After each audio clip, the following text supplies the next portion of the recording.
Breadwinner, mapagmahal na anak at kapatid at mabuting kaibigan.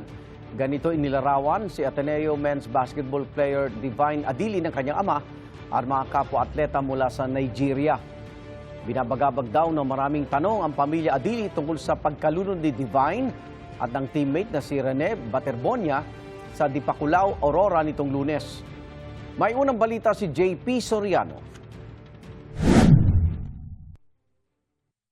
Mula Nigeria papuntang Pilipinas, malayo ang nilakbay ni Divine Adili para makapag-aral at makapaglaro ng basketball. At malayo pa sana ang mararating niya sa kanyang pangarap ayon sa amang si Elias. Very gentle, and he plays basketball very well.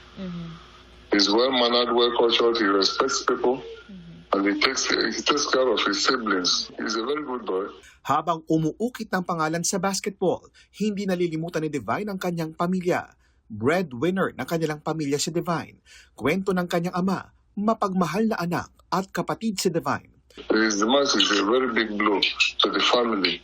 The mother, as I'm telling you now, the mother is seriously pained, and devastated. She has been crying since that Monday till today.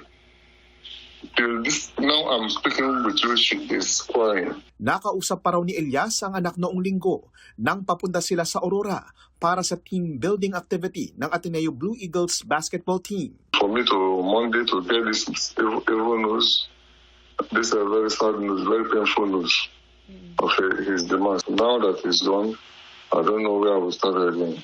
Lunes nang iahon mula sa pagkalunod sa dagat ng Dipakulaw, Aurora, sina Divine at kanyang teammate na si Rene Baterbonia. Gaya ng pamilya ni Baterbonia, marami pa raw tanong na bumabagabag sa pamilya ni Adili sa kung ano ba talaga ang nangyari. I was so much disheartened and disappointed about the whole incident because there were measures that are supposed to be in place before you take people to water, and those things were neglected. I believe they're supposed to read the weather before they can move to the sea. So those things are the things troubling my heart, and the feeling of my family.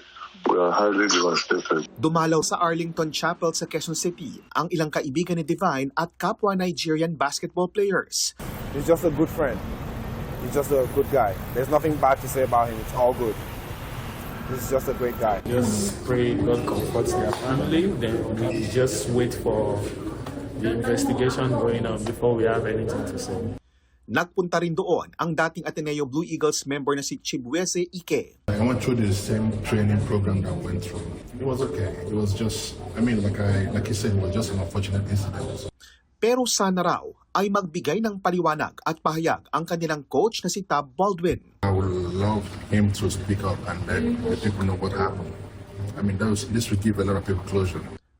Hiniling ng pamilya ni Adili na i-autopsy muna ang kanyang labi bago iuwi sa Nigeria.